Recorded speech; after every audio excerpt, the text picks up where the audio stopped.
We hope you enjoy today's story. I returned home from work at the usual time. My wife had been ironing one of her cocktail dresses for the past 6 years. I was under the impression that we had plans for the evening.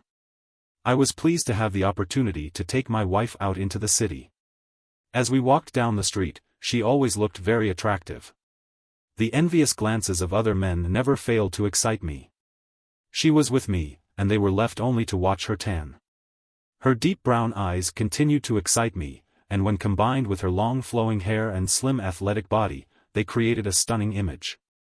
During her college years, she was involved in crew rowing and maintained a muscular physique, although her muscles had lost some of their sharpness as she focused more on running and aerobics than rowing.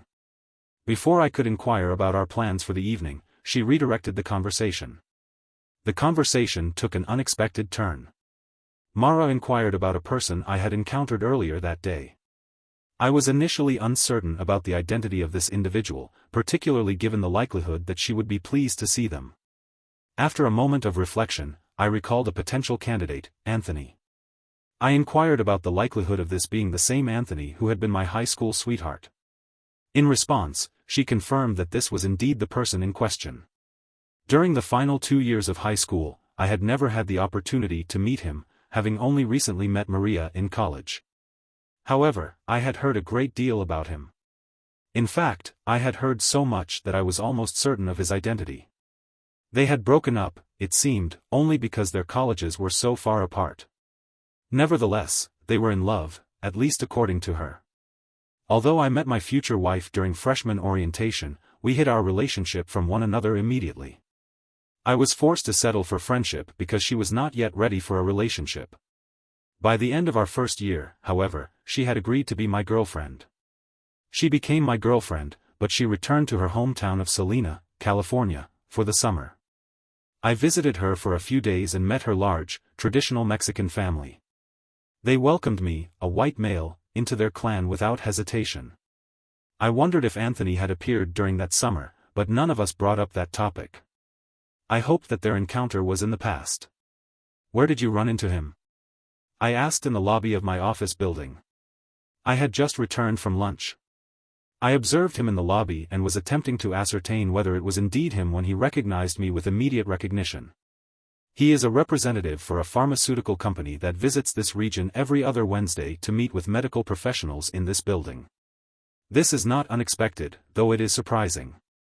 I concurred, noting that I would have been even more astonished if I had not been concerned about how enthusiastic she was about it.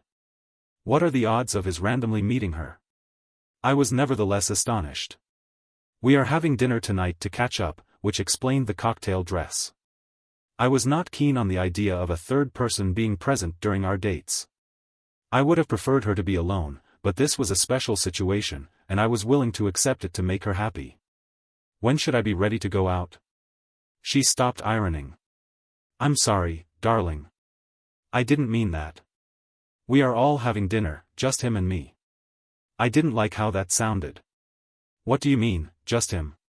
He inquired as to my preference regarding his attendance. I concurred, indicating that our discussion would center on past events. I am not concerned with his opinion or potential commentary on events preceding my acquaintance with him. My primary objective is to engage in uninhibited discourse. Additionally, I anticipate that you may find the conversation tedious. Nevertheless, I reiterate my profound affection for you. It is not advisable for a married woman to meet with a former partner in private, particularly given the potential for misunderstanding. Even if we assume that no impropriety will result from this meeting, there is still the possibility that someone we know may see you on a date with someone other than me. Henry, this is not a date, it is merely a dinner between two old friends. I am surprised at your distress over this matter. She put down the iron and picked up the dress to check for wrinkles. I inquired as to why she was preparing one of her more revealing cocktail dresses. She responded that it was simply because she enjoys dressing up for dates. However, she then proceeded to accuse me of lacking trust in her.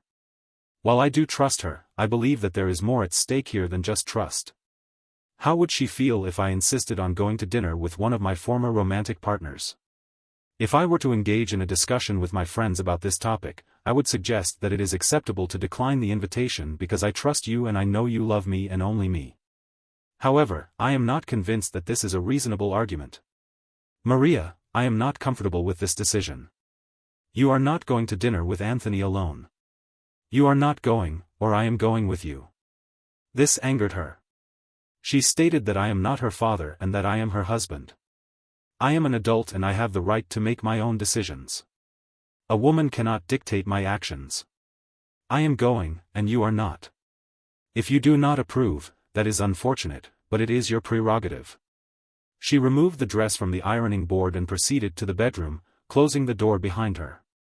I, for my part, proceeded to the kitchen and retrieved a beer, which I consumed at the table. We had always discussed such matters until we reached an agreement on how to proceed. Neither of us ever deviated from this practice. We informed the other party that we would act according to our own volition and that their disapproval was irrelevant. Upon her eventual emergence, I was compelled to acknowledge that she appeared exquisite, although my primary impression was that she seemed incongruous with the forthcoming undertaking. She paused and bestowed a kiss upon my cheek. We shall discuss this further upon my return. I was powerless to intervene. We have previously discussed this matter and you have stated your position clearly. You will do as you wish regardless of my opinion. I accept that decision. However, I would remind you of our rules for the future. Please do not forget to use protection. I am not prepared to have sex with him. You are behaving irresponsibly. She left the house in a state of anger. I retired to bed at an early hour. She left the house at approximately 7 p.m. At approximately 10:30 p.m., and I heard the bedroom door open. She proceeded directly to the shower, which was not an unusual occurrence. She then joined me in bed, and I observed that she was naked. She whispered in my ear, "Baby, I wouldn't mind today. Do you want some make-up sex?" I turned to her and stated, "Honestly, the idea of you getting turned on by Anthony and then coming home for sex does not appeal to me. I am merely curious about who you are thinking of. Furthermore, I do not believe that we have reconciled yet." I then turned onto my back, as expected. The situation was not particularly pleasant, yet her arguments did not justify her expectations. She then asked, "Would you prefer me to become aroused by you and then engage in sexual intercourse with him?" I responded, "So, you acknowledge that you are aroused by him?" "No," she replied. "That is not what I meant. I want to clarify that regardless of what transpires, I will only engage in sexual intercourse with you.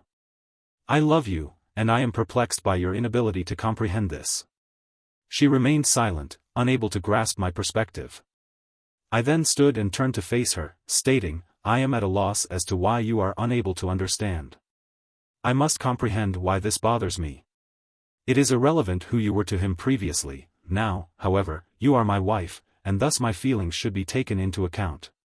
They always were, but now, with St. Anthony in town, I am suddenly perceived as an obstacle to be overcome so that you can act according to your desires.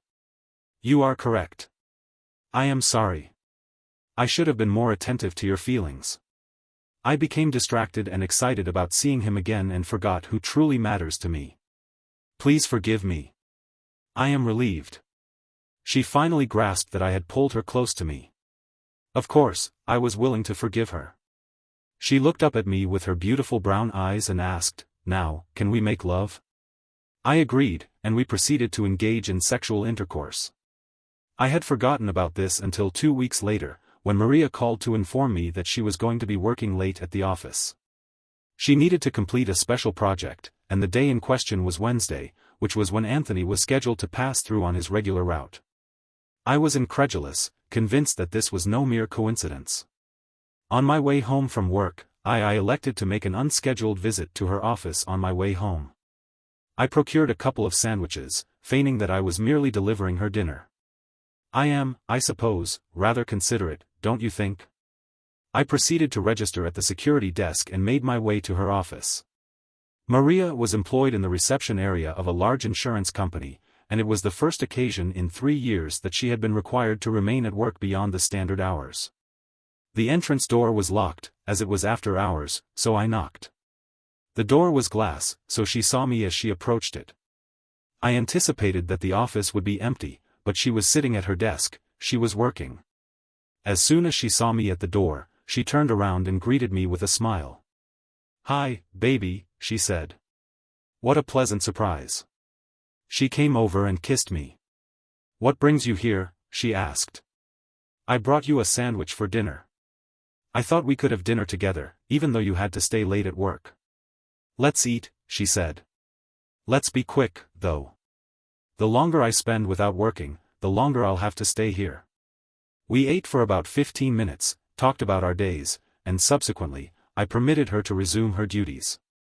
I returned home, questioning my initial skepticism, and contemplating the possibility that the incident was a mere aberration. It appeared that she had successfully resolved the issue and moved on. I was prepared to extend trust, but the situation recurred 2 weeks later. I received a similar communication regarding her extended work hours for an additional project.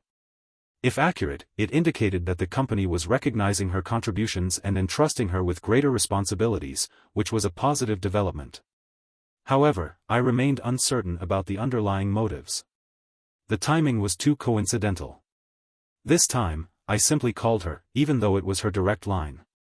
I was aware that the caller ID would recognize me and that she would pick up, thereby indicating that she was at her desk. In contrast, a call to her mobile phone could be answered regardless of her location.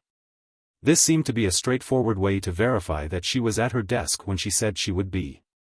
The entire office was equipped with cameras, so it was highly unlikely that she would attempt to do something in the office. I called her at 5, subsequently, at 18:45, I attempted to contact her again. On both occasions, she did not exhibit any unusual behavior when she learned of the second rain shower. She simply expressed her love and desire to hear my voice. This reassured me that she was faithful, and I was merely being paranoid. When she returned home on time the following Wednesday, I finally accepted that our relationship was over. However, 2 weeks later, Maria called again, stating that she was staying late at work. This time, it was on a Thursday, not Wednesday. I relaxed at this news. Subsequently, the meetings continued on a bi-weekly basis, but I nevertheless contacted her on each occasion to maintain my composure. She consistently responded to my calls.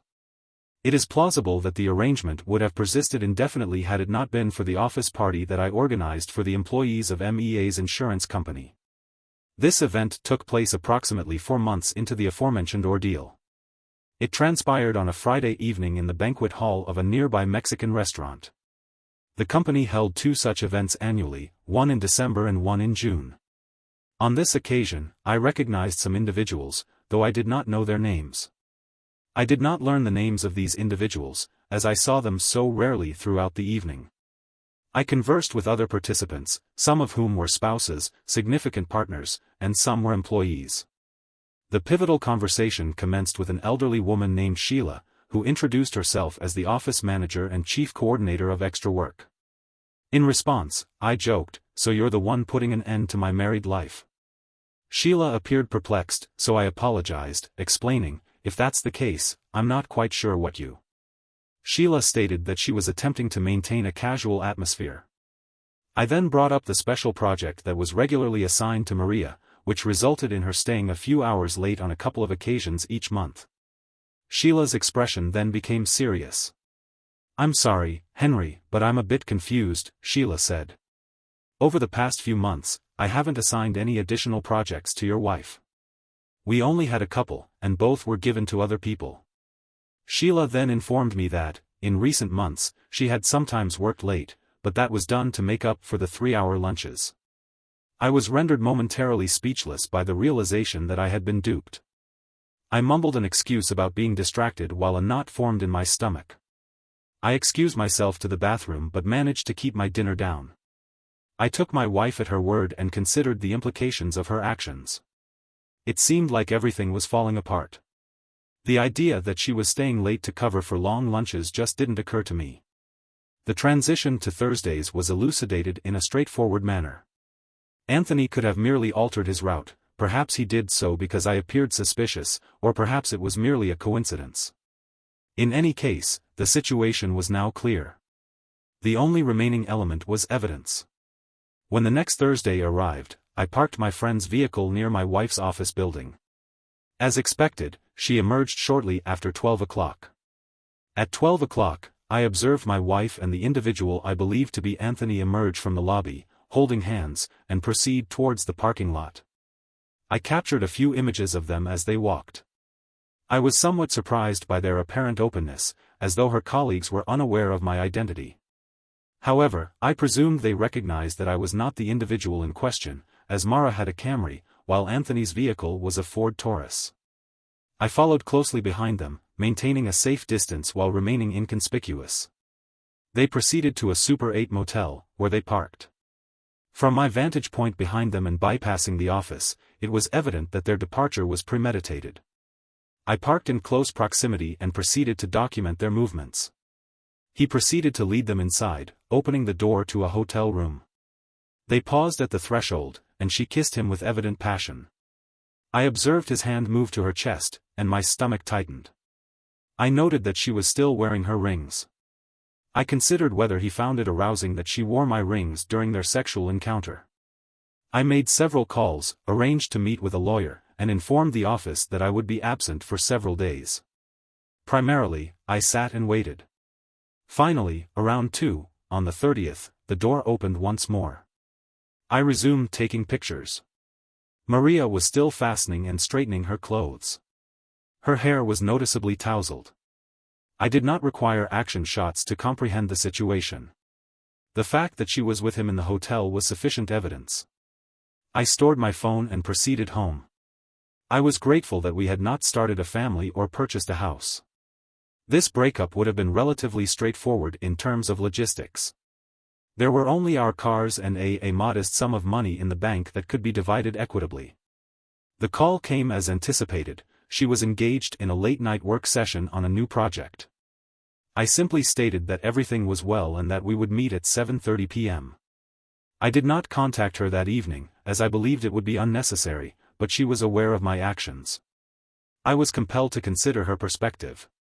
"My dear, I have been eagerly awaiting your calls. You used to call me each time I stayed late at work just to say that you loved me. I am truly sorry, darling. I was engaged in a crucial task. The garage lost track of time, and before I was aware, you were already on your way home. I will not neglect to call you again, although I hope that late nights will soon be a thing of the past. If not, I will request a brief leave of absence and ask someone else to assume responsibility for the projects." I made a definitive decision that the next occurrence would be the final one. I did everything I could, even dividing our finances.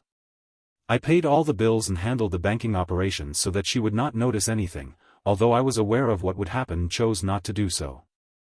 I ceased pursuing her further, having already obtained everything I required. When she subsequently informed me of a further delay, I was at work and not surprised. On my return home, I consumed a snack, but the food was not tasted. I then began packing my belongings, with only a few hours remaining before Mara's arrival. My belongings consisted solely of clothes and toiletries, with no personal items or ornaments. The apartment's interior design reflected a particular style, while the kitchen items were inexpensive and generic. I had no need for them. I contacted Mara once more, requesting that she leave everything as it was, for the final time, by 7 p.m. By the time Maria returned at 25, I had already completed the process of packing my belongings and was prepared to depart. My belongings had already been loaded into the vehicle. Maria expressed a positive sentiment when she entered the residence. She inquired about my day and attempted to initiate a kiss, which I evaded. Maria then initiated a discussion, indicating a desire for communication. I suggested that we proceed to the kitchen table, where numerous significant events had occurred over the course of our relationship. Maria's demeanor remained unchanged as she sat across from me. We were on the verge of discussing the potential purchase of a new sofa that we had been contemplating. She was not privy to the impending revelation. "Lately, you have been staying at work until late. How are your projects coming along?" "They seem to be going well. They must be impressed with my work. I hope it means good prospects. Tell me about them." She did not anticipate this. She assumed that simply stating she had projects would be sufficient, and that I would never inquire further. She expressed a desire to know the details. She did not consider the future implications of her actions. I inquired about her recent projects. She informed me that she had been analyzing tariffs in specific regions. She also mentioned other related tasks. I expressed my approval of her professional achievements. Is there any new information I should be aware of? She replied that she had no further updates. Henry, I am experiencing a sense of frustration. I have not engaged in any communication with him. In fact, I have not seen him since our encounter several months ago. It has been several months since we have interacted. Is that accurate? Henry, I am certain about that, but her facial expression conveyed a sense of uncertainty in her words. She seemed concerned. Then, she requested that I identify the individual in the photographs from 2 weeks ago. If it is not Anthony, I placed the photographs on the table for her to see. I had previously shown her emerging from the room in a state of disarray, her head dropping next to the table where the divorce papers were located. Henry, please, it was nothing more than a trivial matter. Can we put it behind us? Counseling or other forms of assistance are available if you so desire. Maria, I informed you at the outset of our relationship that infidelity is unacceptable to me. You are my wife, and in recent months, there have been numerous instances where I was not the last person you had sexual intercourse with, yet you lied about it until I had to show you the photographs. You demonstrated complete disrespect towards me and our marriage. There is no possibility of reconciliation. I had assumed that we had a good marriage. I am sorry that your actions were not sufficient for you. I ask you, Henry, to understand that this has nothing to do with you. I love you with all my heart, and my feelings for you were never about you. I am unable to explain the situation in detail. Upon seeing him for the first time, I experienced a rush of emotions that I had not felt in a long time. That initial evening, we simply had dinner. I assumed that would be the extent of our interaction. However, he continued to occupy my thoughts.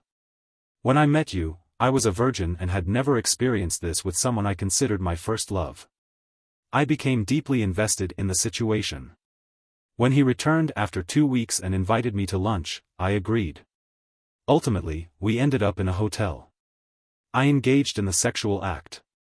I would be remiss if I did not acknowledge that I was initially reluctant to engage in sexual intercourse with him. However, I eventually consented to it. Each subsequent encounter became easier, yet less enjoyable. I contemplated terminating the relationship, but it was already too late. I am sorry, Henry. I love you. I am willing to do whatever is necessary to rectify this situation. I am also sorry for my actions, Maria. I truly loved you. I left the apartment for the last time. 4 months later, the divorce was finalized. At least she respected me by not resisting. I received a 2. Moray had transferred to another office and moved in with Anthony, much to the surprise of their colleagues. I concentrated on my work until the divorce was fully processed, received a commendable bonus, and applied for a promotion.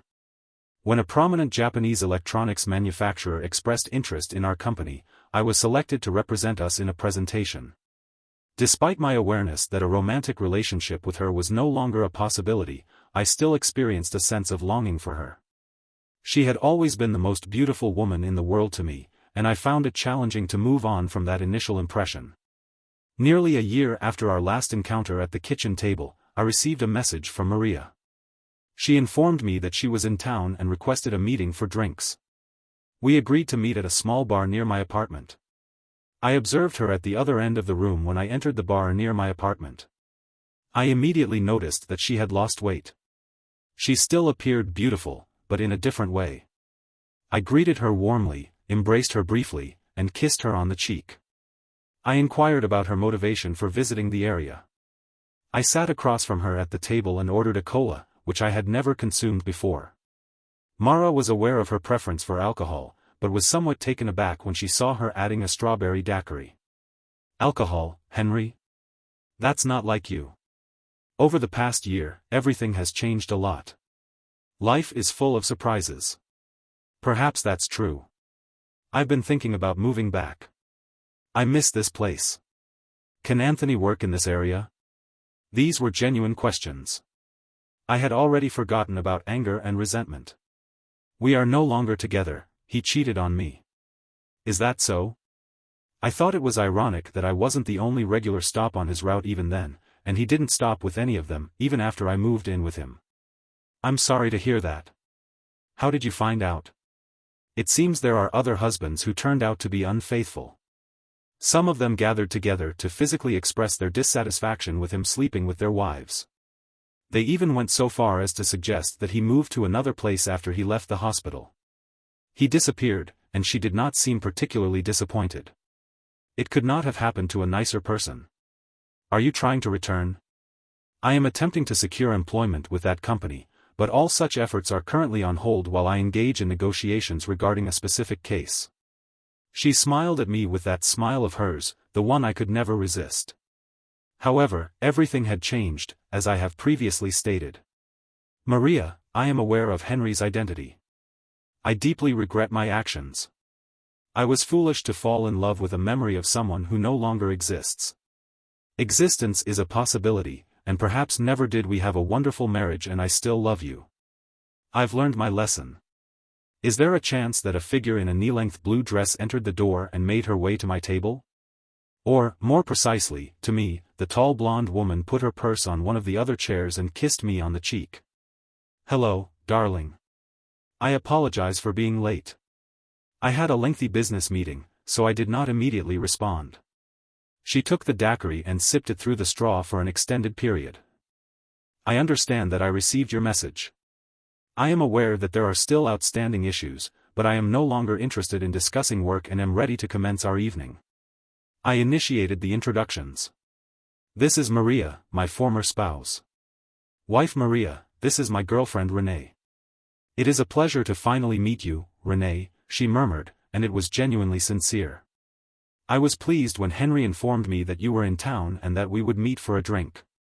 I have heard a great deal about you, and I hope that the majority of it is positive. Mara joked, although he speaks very highly of you, with the exception of for the last few months of your marriage, but I suppose that was to be expected. Renee replied. I saw Maria's eyes become slightly moist. He's a good guy, she said. Hold on to him. Be smarter than I was. I plan to. We've already set a date. I watched as Maria's eyes found the wedding ring on Renee's finger. I felt a sense of pity. Upon observing the ring on Renee's finger, she appeared to exhibit a slight sense of deflation. I extended my congratulations, expressing my joy for the couple. Renee's demeanor shifted, her expression becoming noticeably sad. She inquired if I harbored the hope of reuniting with him. I acknowledged that I had indeed held such aspirations. Maria expressed her hope that, with time, we could attempt to rekindle our relationship. Henry, however, was not aware of my involvement with another individual. Alone, engaged, I hope that perhaps you would try to find happiness with me, but it seems I no longer have a chance. Perhaps it's time for me to go. I wish you wouldn't have done that, said Renee, placing her hand on mine. I really wanted to get to know you better. Maria looked visibly puzzled. Why? Why do you want to meet the ex? Maria, the wife of your fiancé, played a significant role in his life for an extended period and was a crucial figure in his life. She played a pivotal part in shaping the individual I fell in love with. It would be natural for me to want to get to know you better and potentially establish a friendship. I will not allow you to be alone with him, but I believe that is a reasonable precaution. Yes, Mara said, in an ironic tone.